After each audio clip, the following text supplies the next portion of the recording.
Olá pessoal, tudo bem com vocês? Chegamos pelos meus cálculos, já é o 10º episódio do nosso podcast Mundo Animal, um podcast para você que tem o pet em casa, quer conhecer melhor sobre ele, quer cuidar melhor dele. Aqui é uma parceria do DS com a Clínica Mundo Animal aqui de Suzano. A Clínica Mundo Animal conta com 2 unidades aqui na cidade, uma na Marques Figueira, no número 1962, e outra lá na Avenida Miguel Badra, número 1284. Novamente aqui o Rodrigo, que já tá figura carimbada aqui no nosso podcast. Acho que já é a 5ª participação, né, Rodrigo? Por aí. Quarta participação. Quarta participação, que mais participou aqui. Então, quero agradecer novamente sua participação. A gente vai falar hoje sobre uma zoonose, uma doença zoonose, que são doenças que podem afetar também os humanos, né?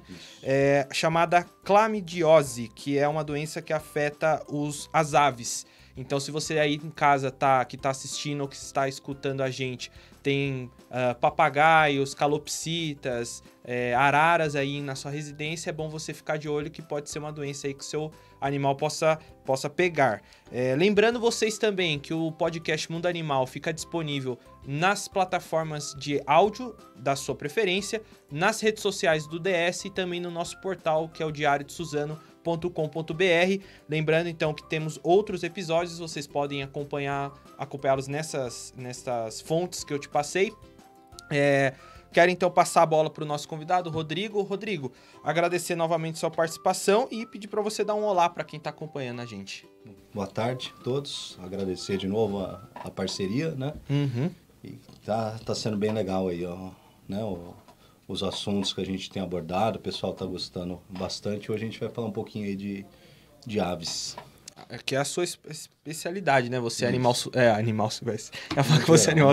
Você é especialista em animais silvestres, né? A gente já falou um pouco sobre porquinho da Índia com você, já falou sobre coelhos, então até fica de recomendação para quem está acompanhando. Hoje a gente vai falar de aves, então, dessa doença chamada clamidiose. O outro termo que eu pesquisei, ornitose, não sei se está correto, também é outro nome. Refere a clamidiose, mas o mais comum a gente usa clamidiose. Clamidiose, bacana. E o que ela causa nas aves, nos pássaros? O que é essa clamidiose? Bom, vamos lá.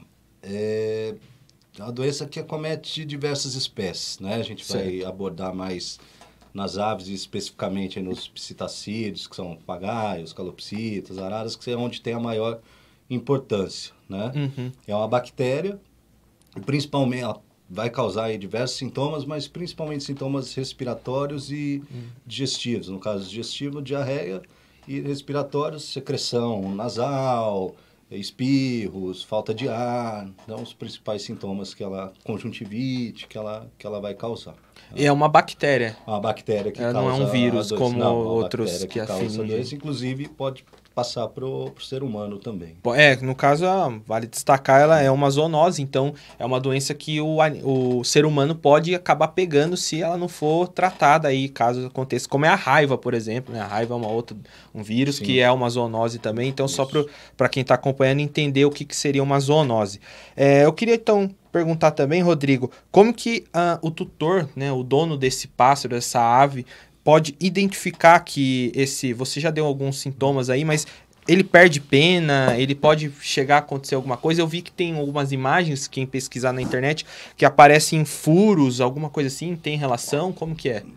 Pode perder pena porque fica debilitado, mas não é um sintoma característico da doença. Certo. A doença característico dela é o sintoma respiratório digestivo. Só que isso também é um sintoma de diversas outras doenças. Então a clamidiose ela tem esse problema aí. Ela é de difícil diagnóstico, você fechar o diagnóstico, porque os sintomas são iguais para outras doenças e mesmo exames específicos também tem algumas limitações para identificar. Uhum. Né? Então, mas de qualquer forma, é uma doença que pode ter uma taxa de mortalidade alta, de ocorrência alta também. Alta. Às vezes a gente fica um pouquinho limitado aí para chegar no diagnóstico, mas em estudos a gente sabe que a ocorrência dela é alta, principalmente nos psitacídeos. No caso, você falou que ela é fatal.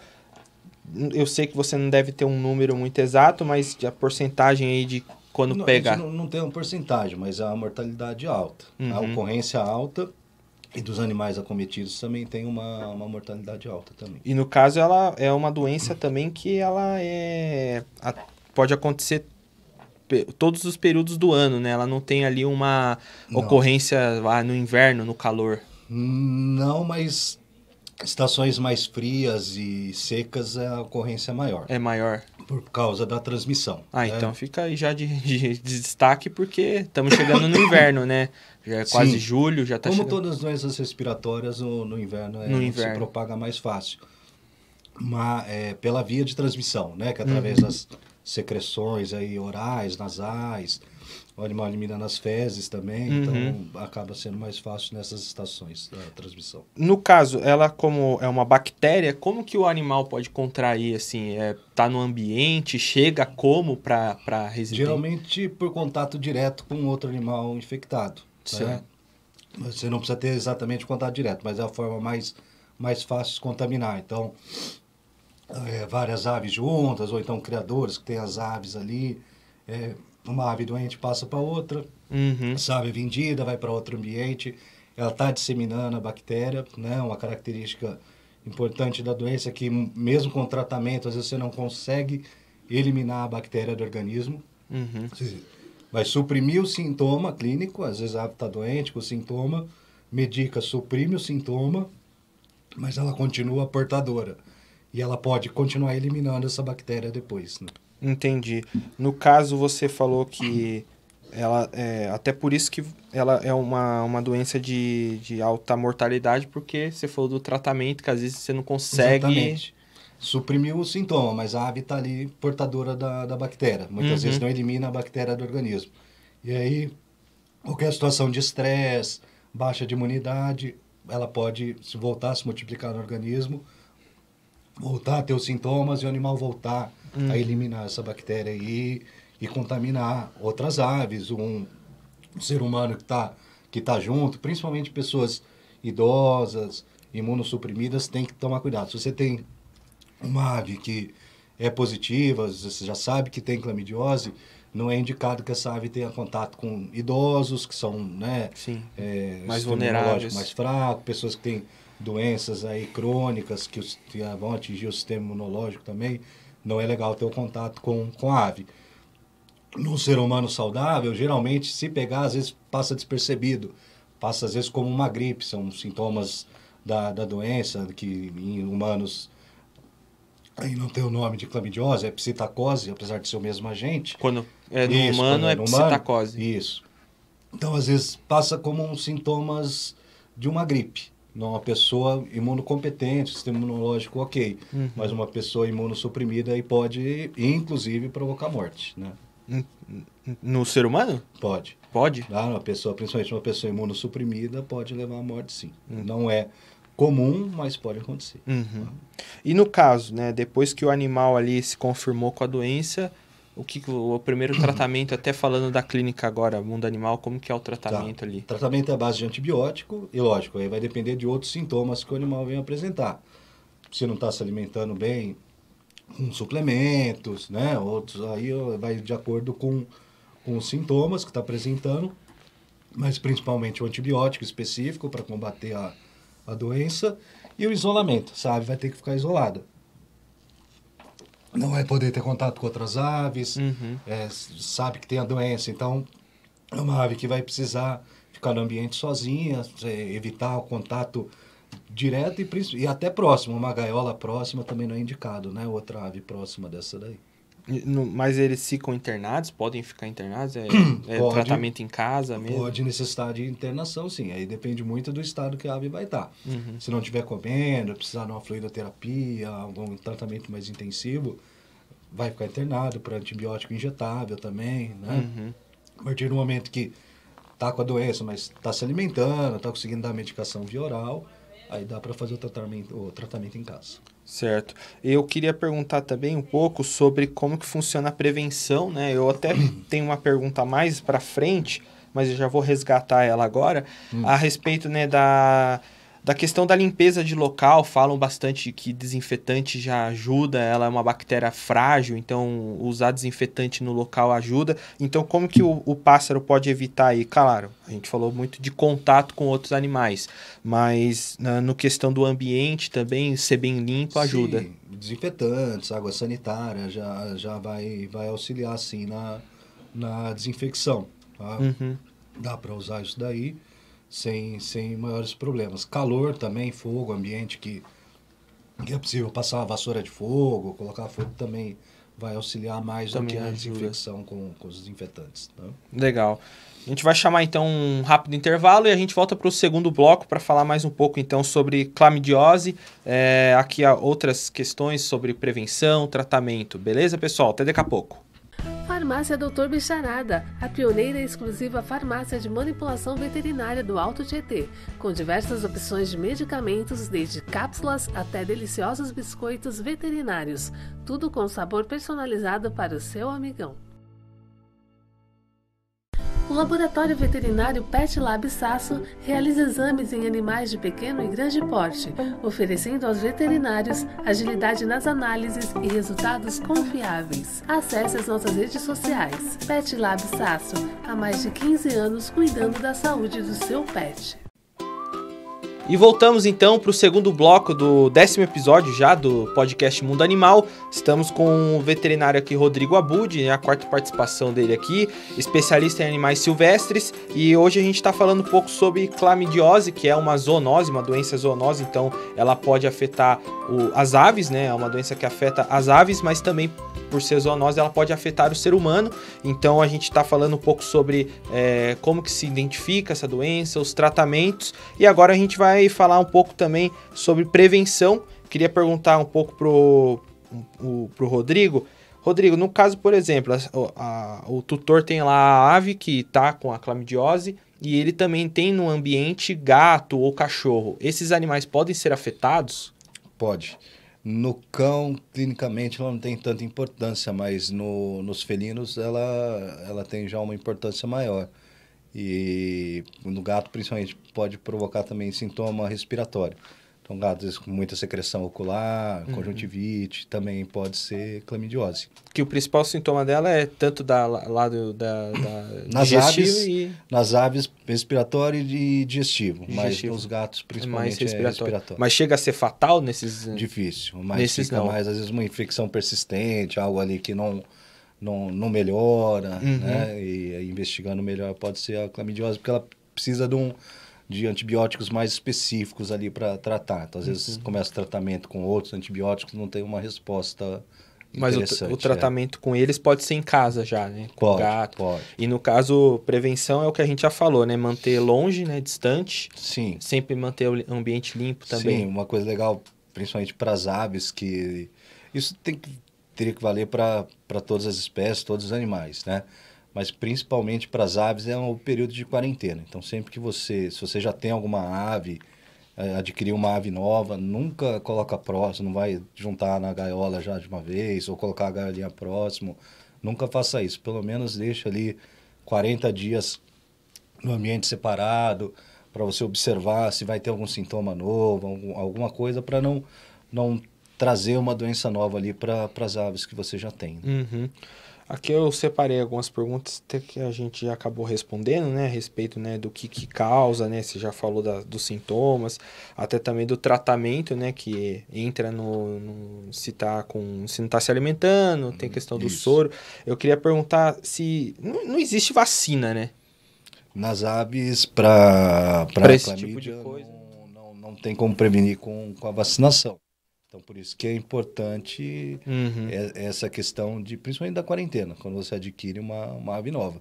Porque senão, se trouxer, às vezes, uma pessoa que tem diversas aves, que às vezes são livres da doença, acaba pegando uma ave já junta, você traz a doença ali para o seu plantel, uma vez que instalou ali, dificilmente você vai conseguir eliminar por essa característica aí da bactéria do animal, às vezes, ser portador dela a vida inteira, né?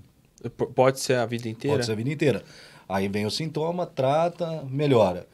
Qualquer situação ali que o sistema imunológico fique debilitado, vem os sintomas de novo. Aí você medica, Né? Melhor, isso quando você tem uma resposta satisfatória, ainda assim quando responde. Que algumas vezes, mesmo usando antibiótico, não vai responder. E você falou que a identificação não é muito fácil. Não é fácil. Ela acontece como por parte de vocês? Tem exames específicos para identificar a bactéria, só que você tem muitas limitações. Vamos supor que você tem uma ave que tem a doença, mas ela não está manifestando sintoma. Provavelmente, se você fizer algum exame ali nela, não vai detectar, não vai dar positivo, porque ela está sem os sintomas, ela não está eliminando a bactéria naquele momento. Então, os exames que a gente tem para detectar podem dar um falso negativo. Uma ave que às vezes já está com sintoma, mas você teve que já entrar com alguma medicação, algum tratamento, esse início de antibiótico, de tratamento, também pode mascarar o resultado do exame, o exame vir como um falso negativo. Então, tem essas limitações aí que acaba atrapalhando um pouquinho na identificação do agente no exame. Você falou aqui também uma outra oportunidade, acho que da última vez que você veio, ou talvez da anterior, que esses animais, eles por serem predadores, eles escondem, né, muitas vezes os sintomas. Isso, no caso, presa, né? Eles têm esse comportamento de presa, eles são presas, né, no habitat natural deles. Então, todo animal que é uma presa, por instinto, ele tende a esconder ao máximo qualquer sintoma de doença, né, disfarçar qualquer sintoma ali que mostra que ele está debilitado. Né? Então, as aves fazendo isso daí, às vezes demora um pouquinho para o tutor perceber algum sinal de doença. E quando o animal às vezes demonstra que está ali quietinho, corujadinho, com as penas arrepiadas, no fundinho da gaiola, às vezes a doença já provocou lesões já muito severas ali no trato respiratório, no trato digestivo, que atrapalha um pouquinho o tratamento. A gente tem um sucesso aí no tratamento. Entendi. É difícil de identificar, né? Quando é animal, cachorro, assim, gato, as doenças parece que ficam mais visíveis, né? Isso também tem muita variação individual. Entendi. Né? Às vezes a mesma doença, o indivíduo vai manifestar diferente do outro, é mais resistente, né? Mas no geral, em cão e gato, você acaba percebendo mais fácil do que nas aves, até porque a clamidiose ela tem diversas formas aí, né? Às vezes o animal pode ter uma morte súbita, de repente estava bem, de repente morre, pode acontecer no caso da clamidiose, como pode ter uma característica mais crônica também, aquele animal que sempre tem alguma secreçãozinha, os espirros constantes, mas é assim a vida inteira, e às vezes o tutor não dá importância, acaba não levando para a gente também. Né? Essa doença pode afetar, por exemplo, galos, galinhas? Não. Também. Não as espécies que têm maior importância da doença são realmente os psitacídeos e os columbiformes, que são as pombas, né? Que são, eu até perguntar mais se afetados. Pombas né? Podem ser. Todas as aves podem ter, mas a importância maior é nos psitacídeos. Que são o papagaio, os araras, calopsitas. Aí tem tem a ordem, né, psitaciforme, tem as cacatuas, os lores, todos os periquitinhos, o periquito australiano também. Todos esses podem ter agapornis, que muita gente tem, que são aqueles periquitinhos coloridinhos, menores, também podem ter a doença. No geral, aves mesmo, assim, né? Isso. São afetados. Beleza, então, pessoal, chegamos ao fim desse segundo bloco. Vou chamar daqui a pouco o terceiro para a gente encerrar também o nosso bate-papo com o Rodrigo, falar um pouco sobre dúvidas que vocês deixaram, que vocês me trouxeram também. Engraçado que eu falo que eu estou apresentando esse programa, muita gente já começa a me fazer algumas perguntas. Então, do que vocês já me deixaram, eu vou fazer agora para o Rodrigo, também voltado para aves. Então, só quero lembrar e reforçar que vocês podem perguntar nos comentários, tanto do Instagram quanto do Facebook, e lá no portal também é possível. E se eu não me engano, no Spotify tem como deixar comentário agora, numa atualização mais recente que eles fizeram. Em outros streamings de áudio não é possível, mas no Spotify é sim. Beleza? Então, vou chamar um intervalo e a gente volta daqui a pouco. Farmácia Dr. Bicharada, a pioneira e exclusiva farmácia de manipulação veterinária do Alto Tietê, com diversas opções de medicamentos, desde cápsulas até deliciosos biscoitos veterinários, tudo com sabor personalizado para o seu amigão. O Laboratório Veterinário Pet Lab Sasso realiza exames em animais de pequeno e grande porte, oferecendo aos veterinários agilidade nas análises e resultados confiáveis. Acesse as nossas redes sociais. Pet Lab Sasso, há mais de 15 anos cuidando da saúde do seu pet. Voltamos então para o terceiro e último bloco desse 10º episódio do podcast Mundo Animal. Novamente, reforçando, estamos aqui com o veterinário Rodrigo Abud, da clínica Mundo Animal, e ele agora vai comentar um pouco algumas dúvidas que o pessoal me trouxe, alguns amigos, alguns colegas que me deixaram também, e também alguns comentários que eu peguei lá nas páginas do Diário de Suzano. Rodrigo, eu queria falar um pouco sobre dietas para aves, né? Como que é a melhor forma de alimentar ali a ave, seja um calopsita ou um pássaro um pouco menor? O que se pode dar para ele que é recomendado? Legal. Isso é bem legal porque o que a gente recebe muito na clínica é problema relacionado a manejo mesmo da dieta. Né? Basicamente as pessoas costumam dar só sementes, às vezes, para esses animais. Calopsita, papagaio, os pássaros também, né? Até que pássaro, trinca-ferro, curioso, aí o pessoal já tem um cuidado maior, né? Costuma dar algumas rações comerciais também. Mas a gente tem rações hoje em dia desenvolvidas para diversas espécies. Então, papagaio, calopsita, periquito, cada um tem a sua ração, como se fosse aquela ração de cachorro, de gato, tem para eles também. Não que não possa comer semente, tá? Até pode, e aí o ideal é que se for da semente, procurar também marcas melhores, evitar comprar a granel, essas sementes soltas que tem muita manipulação e também é fácil de ter contaminação aí nessas sementes. Mas a semente, ela não, apesar em vida livre, né, as aves se alimentarem bastante de sementes, para animais criados em cativeiro, em gaiola, em viveiro, não é ideal porque é um alimento muito gorduroso. Então falta muita vitamina, mineral. E esses animais não se exercitam tanto. Antes de você pensar no animal de vida livre, ele vai voar, ele vai procurar alimento, tem que fugir de predador, então ele tem um gasto energético muito grande. O animal de cativeiro não tem. Então, se ficar comendo só semente, além de desenvolver deficiências, né, nutricionais, vai se tornar um animal obeso pela porcentagem de gordura que tem nessas sementes. E outros alimentos aí que o pessoal costuma oferecer, aí nem pensar. Principalmente papagaio, né? Café, pão, tem gente que dá café? Todo mundo dá. Se procurar na família mesmo, alguém tem uma avó, um vô que tinha um papagaio lá que pedia café com leite, ia lá e dava pão com manteiga. Isso aí não pode, tá? Eles pedem, na verdade, eles acabam ensinando as pessoas a dar, porque eles pedem, a pessoa vai lá e dá.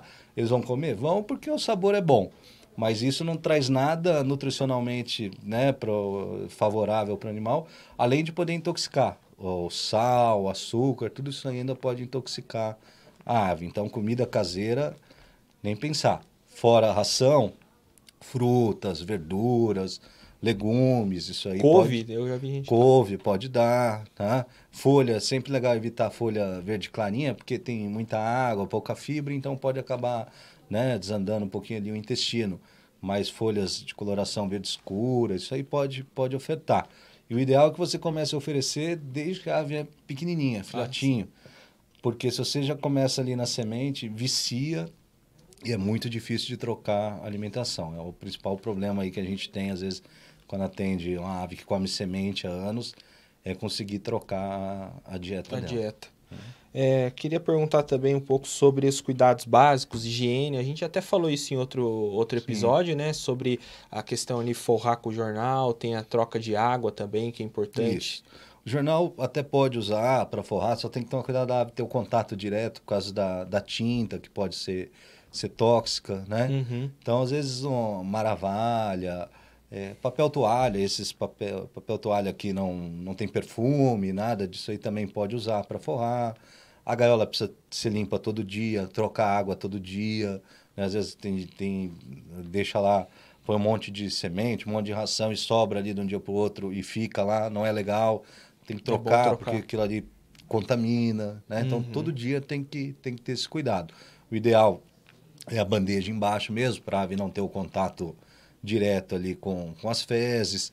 Evitar deixar, às vezes, o comedouro, o bebedouro próximo ali do puleirinho, porque ela está em cima no puleiro, vai defecar ali embaixo, acaba caindo no comedouro, então deixar afastado, né? Entendi. E limpar todo dia. O príncipe tem que, tendo esses cuidados básicos, alimentação, higiene, tendo local para a ave ali tomar o sol, É isso que eu ia 10, 15 perguntar, é minutinhos bom por tomar dia. sol? É bom, aquele solzinho da manhã, ou solzinho no final da tarde. E outra dica bem legal aí para ave, tem muita gente às vezes que deixa a gaiolinha ali na cozinha, próximo da cozinha, não pode, tá? Quais os problemas disso? Primeiro é da ave poder passar alguma coisa para a gente. A ave ela está se limpando, ela bate as asas, tem um pozinho ali das penas que isso aí dispersa no ambiente. E por ali pode transmitir um monte de doenças também para a gente. Então isso pode cair no alimento, não é legal, a gente vai ingerir. Outra coisa é questão que quando a gente está cozinhando, principalmente essas panelas de teflon, no fogo, elas acabam liberando uma substância, um gás que é tóxico para a ave. Então a ave está ali na cozinha, próximo da cozinha, inala isso daí, vai provocar lesões pulmonares, pode provocar até a morte. Nossa. Então nunca deixa a ave na cozinha ou próximo, sempre no ambiente longe ali da cozinha. Perguntam muito para mim se ave toma vacina. Existe vacina? Tem algumas doenças, principalmente aves de criação, tá? Aí a gente está falando de fazão, galinhas, mas essas aves. Existem vacinação oral, que vai na água para algumas doenças, mas essas aves que são criadas como pets, apesar de poderem pegar algumas doenças que são prevenidas com vacina, não tem indicação para vacinar. Para vacinar. Tá? Não tem indicação. Certo. A gente falou da clamidiose hoje. Quais outras doenças principais aí que o tutor deve ficar de olho? O principal vai estar relacionado mesmo ao manejo, então deficiências nutricionais, distrofias ósseas, né? Nas aves é bem comum aí de acidentes aí, principalmente as relacionadas a esse tamanho da gaiola, traumatismo ali na asa e fratura de penas, né? Tem lá aí, se a gente for pensar em doenças aí infecciosas, aí a gente vai falar que doenças que têm alguma importância, doenças fúngicas, a candidíase em ave também, né? Micoplasmose. Aí tem doenças virais também importantes, né? Que vão provocar... as doenças virais geralmente são tratamentos sintomáticos. Qualquer doença viral, ela não vai ter um medicamento específico, tá?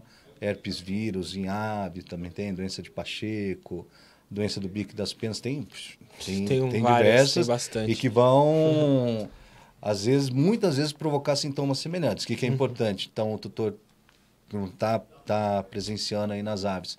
Qualquer anormalidade aí no comportamento, na alimentação, não quer comer, não fica esperando. Às vezes não comeu no horário que você pôs ali, vou ver se amanhã come. Em ave é tudo, bem a regrado, evolução é assim. muito rápida. Então, viu que está quietinho, está ali no fundinho da gaiola, não quer comer, comportamento que não está acostumado, já procura o auxílio veterinário. Porque um dia que a gente espera aí pode ser um tempo muito grande que a gente vai perder. Eu só queria, para concluir, se as aves sentem estresse, por quê? E outra para encerrar, pode aparar as penas? Sim. A gente não pode cortar uma coisa, fazer principalmente em patos, gansos, que era cortar ali um dígitozinho ali na asa, né? Isso não pode mais. É como cortar um rabinho de cachorro, que não pode. Mas as penas pode aparar, tá? E é até indicado, principalmente para aves que têm acesso a um ambiente mais aberto. Tá? O que é importante? Vou aparar a pena, ela não vai voar. Vai, né? Vai porque é do comportamento dela, vai tentar voar. Ela não vai conseguir ter um voo longo, né? E evita, às vezes, de fugir. Mas tem que tomar cuidado porque ela vai tentar voar e aí não vai ter o equilíbrio necessário e pode até acabar se machucando. Não, o ideal é não deixar no espaço aberto. Você pode deixar num viveiro grande e aparar, assim, as asas. Aí, cada ave ali... A gente pode aparar as duas, às vezes apara uma só e ver se isso já inibe um pouquinho dela tentar voar o tempo todo, né? Aí cada animal vai depender do comportamento de cada um. E qual que era a outra pergunta? Sobre estresse. Isso é muito importante, tá? Em aves. Não tem como a gente mensurar só visualizando, né? Se o animal está estressado ou não. Mas a ave, por estar em gaiola, às vezes num ambiente com muitas pessoas, ou se tem gato, cachorro no mesmo ambiente, só isso já é um fator de estresse, né? Porque o gato, o cachorro é como se fosse um predador para a ave. Então ela está sentindo aquele perigo ali constante. Por mais que você fale, ela vive bem, ela chama o gato, o papagaio fala o nome do cachorro, fala o nome do gato, mas é um predador para ele. Então aquilo gera um estresse. Na clínica, manipulação, animal que já chega doente, você vai ter que manipular, examinar, medicar. Tudo isso daí gera um estresse muito grande que às vezes pode ser fatal para o animal. O simples fato de estar debilitado e gerar um estresse maior também já pode ser um problema muito sério. Beleza. Obrigado então, Rodrigo. A gente encerrou hoje o 10º episódio do podcast Mundo Animal com o Rodrigo Abud, que falou um pouco sobre, deixa eu resgatar o nome aqui, clamidiose, uma doença que afeta as aves, principalmente aquelas mais domésticas, né? Temos o papagaio, a arara, tem o calopsita também, e ela é uma doença zoonose. Então a gente falou um pouco sobre como ela afeta os animais, as aves, a prevenção também, para que você proteja o seu pássaro, sua arara aí em casa, e um pouco também sobre os cuidados que se precisa ter aí para após contaminar, que é uma bactéria, né, doutor? Isso. É uma bactéria após se contaminar, o que fazer? Rodrigo, agradecer novamente sua participação e você deixar uma despedida para o pessoal. Bom, agradecer de novo a oportunidade, né? E convidar todo mundo aí para conhecer as 2 unidades. E quem tem ave aí também não precisa estar doente para levar na clínica, não só ave, tá? Qualquer animal que você tenha, hoje em dia, a prevenção é muito mais importante, né? É muito mais fácil ser prevenido do que tratar depois. Então, tem algum animalzinho, procura a gente lá, agenda consulta, vai pegar orientações, dicas interessantes, até para evitar de passar por um transtorno maior depois, pegar alguma doença que poderia ser facilmente aí prevenida, né? Beleza. Lembrando, então, que as 2 unidades da Clínica Mundo Animal aqui em Suzano são na Marques Figueira, aqui perto da Santa Casa, no número 1962, e a outra unidade fica na Avenida Miguel Badra, no número 1284. Lembrando também que esse podcast ficará disponível nas plataformas de áudio da sua preferência e também nas redes sociais do Diário de Suzano. Beleza, pessoal? Então, agradeço a participação. Deixem os comentários aí de qualquer dúvida, qualquer sugestão também de tema que a gente vai trazer para comentar com os veterinários da clínica, beleza? Um abraço, então, e até a próxima.